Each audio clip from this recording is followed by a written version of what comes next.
অমর ভাই, আপনার কাছে যেটা জানতে চাচ্ছি যে এই উপমহাদেশে বা এই বাংলাদেশ ভূখণ্ডে তো ধর্ম সাম্প্রদায়িকতা এই বিষয়গুলোকে তো ভোটের জ্বালানি হিসাবে সব রাজনৈতিক দলে ব্যবহার করার চেষ্টা করেছে। এই বিষয়ে আপনার পর্যবেক্ষণটা কি? এই দেশে তো সাম্প্রদায়িকতার একটা ইতিহাস আছে এবং এখানে সাম্প্রদায়িকতা কিভাবে কাজ করেছে ভারতে ব্রিটিশ আমলে, তারপর বিভক্ত উপমহাদেশে ভারতে পাকিস্তানে, তারপরে পাকিস্তানে ভারতে বাংলাদেশে কিভাবে কাজ করেছে। একভাবে তো কাজ করেনি।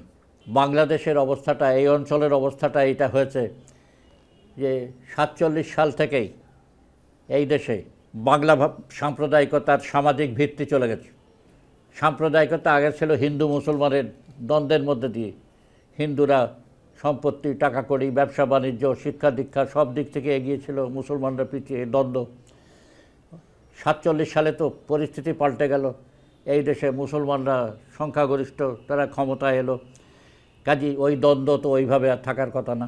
ওই দ্বন্দ্ব, হিন্দুরা এখান থেকে তো চলে গেল অনেকে, বিশেষ মধ্য শ্রেণীর হিন্দু তো দলে দলে চলে গেল। কাজেই হিন্দু সম্প্রদায়ের সাথে মুসলমানের আগে যে এখানে এই দ্বন্দ্ব ছিল, সেই দ্বন্দ্ব থাকলো না। একটা সাম্প্রদায়িকতা বা অন্য কিছু থাকলে তার তো সামাজিক ভিত্তি থাকে। আগে সাম্প্রদায়িকতার যে সামাজিক ভিত্তি ছিল সেটা তো 47 সালের পর চলে গেল। তাই বলে কি দ্বন্দ্ব চলে গেল শাসক শ্রেণী শোষক শ্রেণীর? এটা নতুন দ্বন্দ্ব তৈরি হলো। সেই নতুন দ্বন্দ্বটা হচ্ছে পূর্ব পাকিস্তান, পশ্চিম পাকিস্তান, বাঙালি অবাঙালি, বাংলা উর্দু, এর ভিত্তিতে কিন্তু 47 সাল থেকেই নতুন দ্বন্দ্ব শুরু হলো। এবং এই দ্বন্দ্বের সবচেয়ে বড় বহিঃপ্রকাশ দেখা গেল 52 সালের ভাষা আন্দোলনে। তাহলে এই যে সাম্প্রদায়িকতার কথা বলা হয়, বাংলাদেশটাই হচ্ছে সমস্ত উপমহাদেশের মধ্যে সব থেকে অসাম্প্রদায়িক জায়গা। এবং সবচেয়ে সাম্প্রদায়িক জায়গা হচ্ছে ভারত। নরেন্দ্র মোদী যেখানে শাসন করছে, খোলাখুলিভাবে বলছে যে মুসলমানরা বাইরের লোক, তাদেরকে দমন করতে হবে, তাড়িয়ে দিতে হবে। হ্যাঁ, তো এই যে অবস্থা রয়েছে, কিন্তু তা সত্ত্বেও এইখানে কিছু ভারতের সাথে সম্পর্কিত লিঙ্কটা বুদ্ধিজীবী এখানে আছে, যারা আওয়ামী লীগের সাথে সম্পর্কিত, সিপিবির সাথে সম্পর্কিত কিছু, এবং ভারতীয় যে সরকার বা তাদের সাথে বিভিন্ন যোগসূত্রে আবদ্ধ বুদ্ধিজীবী, তারা বাংলাদেশের সাম্প্রদায়িকতা নিয়ে নাচানাচি করছে সবসময়। এখনও বলছে যে বাংলাদেশে সাম্প্রদায়িকতা আছে ইত্যাদি। এবং এইটা হচ্ছে এক ধরনের যে ভারতের দাস্যবৃত্তি করা, মিথ্যার একটা উপরে দাঁড়ানো। মানে এইখানে সাম্প্রদায়িকতা বলে, এই যে ধরেন এখন মূর্তি ভাঙছে, কি মন্দির ভাঙছে, কি করছে, হিন্দু বাড়ি আক্রমণ করছে, এইটাকে একটা সাম্প্রদায়িক ব্যাপার হিসাবে দেখার কিছুই নাই।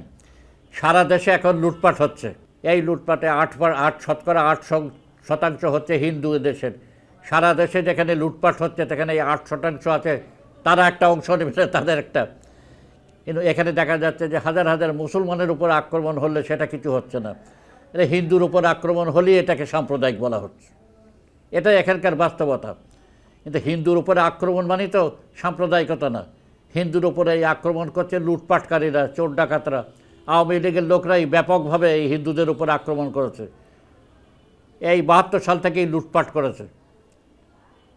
এই আমির হোসেন আমু 72 সালেই তার বরিশালে লুটপাট করেছে হিন্দু সম্পত্তি, তার লোকরা সমস্ত।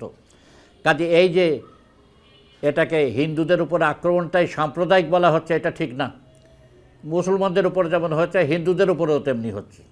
ধরেন এই যে গেল, আপনি ধর্মীয় দৃষ্টিকোণ থেকে দেখছেন না, হ্যাঁ, এটা দুই জাতি হিসেবে দেখছেন না, এটা সার্বিক পরিস্থিতি হিসেবে দেখছেন। সার্বিক পরিস্থিতি যে এখানে রয়েছে, এখানে সাম্প্রদায়িক রাজনীতির কোনো ভূমিকা নাই।